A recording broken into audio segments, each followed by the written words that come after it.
আসসালামু আলাইকুম। এখন শুনবেন সংবাদ শিরোনাম। হামলার পরও ইরানের শাসন ব্যবস্থা ও নেতৃত্বে আঘাত হানতে না পারায় মার্কিন শীর্ষ গোয়েন্দাদের হতাশা। চলমান অভিযানের দায় ট্রাম্পের উপর চাপালেন তুলসী গ্যাবার্ড। বছরে বিএনপির কাউন্সিল ও স্থানীয় সরকার নির্বাচন, জানালেন মির্জা ফখরুল। আইন শৃঙ্খলার উন্নতি ও অর্থনীতির পুনর্গঠন এগিয়ে নেওয়ার সাফল্যের দাবি। মুজ প্রণালীতে প্রবেশে ডলারের পরিবর্তে দিচ্ছে ইউয়ান। কিন বিমানকে আকাশ সীমায় ঢুকতে দিল না সুইজারল্যান্ড। এতক্ষণ শুনছিলেন সংবাদ শিরোনাম, এখন শুনবেন বিস্তারিত সংবাদের আগে আমাদের যমুনা 24 টিভি চ্যানেলটিকে সাবস্ক্রাইব বা ফলো করে আমাদের সাথে থাকুন আর কমেন্ট করে জানান আপনি কোথা থেকে সংবাদ শুনছেন। রাষ্ট্রের চলমান হামলা সত্ত্বেও অক্ষত ইরানের শাসন ব্যবস্থা। অভিযানের কারণে সামরিক সক্ষমতা কমে এলেও একেবারে নিশ্চিহ্ন হয়ে যায়নি নেতৃত্ব, এমন মন্তব্য শীর্ষ মার্কিন গোয়েন্দা তুলসী গ্যাবার্ডের। সিনেট ইন্টেলিজেন্স কমিটির কাছে ইরানে অভিযানের দায় এড়িয়ে তা পুরোপুরি মার্কিন প্রেসিডেন্ট ডোনাল্ড ট্রাম্পের উপর চাপিয়েছেন তিনি। দাবি করেছেন তেহরান ওয়াশিংটনের জন্য হুমকি ছিল কিনা তার তথ্য গোয়েন্দা সংস্থা দিলেও সেটি নির্ধারণের দায়িত্ব প্রেসিডেন্টের। বুধবার মার্কিন সিনেট ইন্টেলিজেন্স কমিটির বার্ষিক শুনানিতে উপস্থিত হন যুক্তরাষ্ট্রের জাতীয় গোয়েন্দা সংস্থার পরিচালক তুলসী গ্যাবার্ড। কয়েক ঘণ্টাব্যাপী চলা শুনানিতে আইন প্রণেতাদের কাছে বিভিন্ন বিষয়ে জবাবদিহিতা তুলে ধরেন তিনি। প্রসঙ্গ ওঠে ইরানে চলমান যুক্তরাষ্ট্রের অভিযানে। ওয়াশিংটনের জন্য ইরান আসন্ন পারমাণবিক কোনো হুমকি বহন করছিল কিনা এমন প্রশ্নের প্রত্যুত্তরে অনেকটা ঘুরিয়ে জবাব দেন শীর্ষ মার্কিন গোয়েন্দা কর্মকর্তা। ইরানের হুমকি সম্পর্কে মূল্যায়ন দিলেও তার ভিত্তিতে সিদ্ধান্ত নেবে মার্কিন প্রেসিডেন্ট বলে দাবি করেন তিনি। কোনটি আসন্ন হুমকি, কোনটি নয় তা নির্ধারণ করা গোয়েন্দা সংস্থার দায়িত্ব না। প্রাপ্ত তথ্যের ভিত্তিতে এই সিদ্ধান্ত নেওয়ার দায়িত্ব প্রেসিডেন্টের। এটা নির্ধারণ করার ক্ষমতা কেবল তারই আছে এবং তিনি সেই সিদ্ধান্তই নিয়েছেন।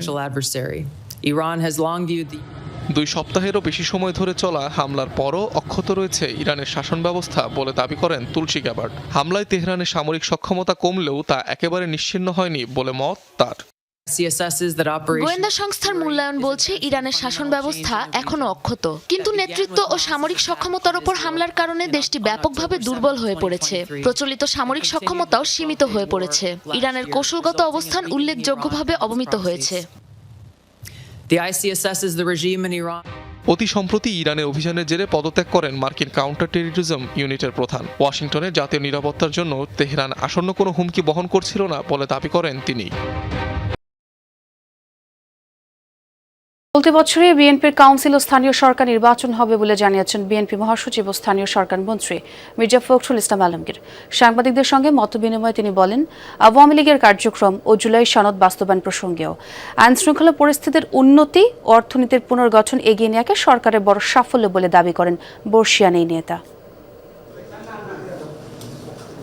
ঈদের আগে বিএনপি চেয়ারম্যানের গুলশান কার্যালয়ে সাংবাদিকদের সঙ্গে মহাসচিব মির্জা ফখরুল ইসলাম আলমগীরের মতবিনিময়। দীর্ঘ 1.5 দশকের আন্দোলন সংগ্রামে সাংবাদিকদের ভূমিকা স্মরণ করেন তিনি। স্থানীয় সরকার মন্ত্রীর কাছে 1 মাস বয়সী সরকারের কর্মকাণ্ডের মূল্যায়ন জানতে চান সাংবাদিকরা। বিএনপির গভর্নমেন্ট যখনই আসে তখনই একটা করে ঝামেলা আসে, এর আগেও দেখা গেছে।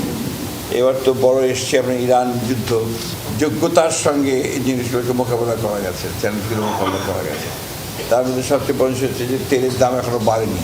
সেই ফ্যামিলি কার্ডের যে পাইলট প্রজেক্ট যেটা আমরা শুরু করে দিয়েছি অলরেডি। এরপরে ছিল আমাদের 10,000 টাকা কৃষি ঋণ সুদ মওকুফ, সেটা করা হয়ে গেছে। তো আমি ওভারঅল জিনিসটাকে এখন সাকসেসই দেখছি। কিন্তু গত 1 মাসে রাজনৈতিক দল হিসেবে কেন সাংগঠনিকভাবে দৃশ্যপটে নেই বিএনপি, তারও ব্যাখ্যা দেন মহাসচিব। না, দলের কার্যক্রম তো চলছে, ছোটোখাটো কার্যক্রম আমাদের চলছে, যেগুলো এক মাসের মধ্যে তো সরকার গঠন করতে একটু টাইম লাগছে। সরকার তো সরকারের কাজ করবে, দল দলের কাজ করবে, কাউন্সিল হবে বছরের মধ্যেই।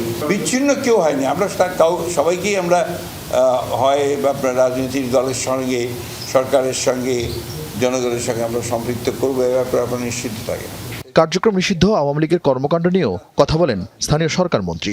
বলেন, আওয়ামী লীগের কর্মকাণ্ড নিয়ে সরকার বিচলিত নয়। এরা হঠাৎ করে বেরিয়ে আসে আর কি, এগুলোকে খুব বেশি গুরুত্ব দেওয়ার কিছু আছে বলে আমি মনে করি না আর কি। তারপরে থেকে আপনি পলিটিক্সটাকে চলতে দেন, আমি যেটা মনে করি, let politics move in its own way. Let democracy move in its own. Hormuz প্রণালীতে প্রবেশ করতে হলে মার্কিন ডলারের পরিবর্তে চীনা মুদ্রা ইউয়ান ব্যবহারের শর্ত দিয়েছে ইরান। দেশটির বলেছেন অনেক বিশ্লেষক, যা চাপে ফেলতে পারে বিশ্ব অর্থনীতির নিয়ন্ত্রক যুক্তরাষ্ট্রকে, এমনকি চ্যালেঞ্জের মুখে ফেলতে পারে দশকের পর দশক ধরে চলা পেট্রোডলার ব্যবস্থাকেও। ব্রেটন উডস সিস্টেম ভেঙে যাওয়ার পর 1970-এর দশকে যুক্তরাষ্ট্র ও সৌদি আরবের সমঝোতার মধ্য দিয়ে গড়ে উঠেছিল পেট্রোডলার ব্যবস্থা, অর্থাৎ আন্তর্জাতিক বাজারে তেল বেচাকেনায় বিনিময় মাধ্যম হয়ে ওঠে মার্কিন ডলার।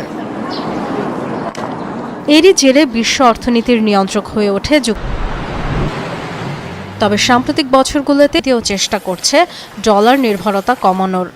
দীর্ঘদিন পশ্চিমা নিষেধাজ্ঞায় জর্জরিত ইরানও বেশ কয়েক বছর ধরেই চেষ্টা করছিল তারা। এবার যুদ্ধ আর হরমুজ প্রণালী মার্কিন গণমাধ্যম CNN-এর প্রতিবেদনে ইরানি কর্মকর্তার বরাতে জানিয়েছে, হরমুজ প্রণালী ব্যবহার করতে দেওয়ার বিনিময়ে ডলারের পরিবর্তে ইউয়ান ব্যবহারের শর্ত দিচ্ছে তেহরান। বিশ্লেষকরা বলছেন, চাপে পড়ে ধীরে ধীরে ডলার ছেড়ে ইউয়ানে তেল ক্রয় শুরু করতে পারে অনেক দেশ। ইরানের এই কৌশল কিছুটা হলেও যদি সফল হয়, বিশ্বের অর্থনৈতিক ক্ষমতার ভারসাম্য বদলে দিতে পারে তা। তবে বাস্তবতা হলো, ডলার এখনও বিশ্বের প্রধান রিজার্ভ মুদ্রা এবং আন্তর্জাতিক বাণিজ্য ও ব্যাংকিং ব্যবস্থার কেন্দ্রবিন্দু। তাই পেট্রোডলার মিত্রদের যুদ্ধজাহাজ মোতায়েনের অনুরোধ জানিয়েছে দেশটি। অন্যদিকে মার্কিন সামরিক বিমানকে নিজ আকাশসীমা ব্যবহার ইরানকে সামাল দিতে গিয়ে হিমশিম দশা অন্য ইউরোপীয় মিত্ররা। চলমান জ্বালানি সংকটে ফ্রান্স, জাপান, দক্ষিণ কোরিয়া, যুক্তরাজ্য সহ মিত্রদের প্রতি সমন্বয়ে সবাইকে একজোট হওয়ার আহ্বান জানান মার্কিন প্রেসিডেন্ট। পররাষ্ট্র মন্ত্রণালয় জানিয়েছে, মধ্যপ্রাচ্যে আগে থেকে বিরাজমান উত্তেজনাকে আর উস্কে দিতে চায় না দেশটি। তাই নতুন করে ওই অঞ্চলে অতিরিক্ত সেনা মোতায়েন করবে না ফরাসি প্রশাসন।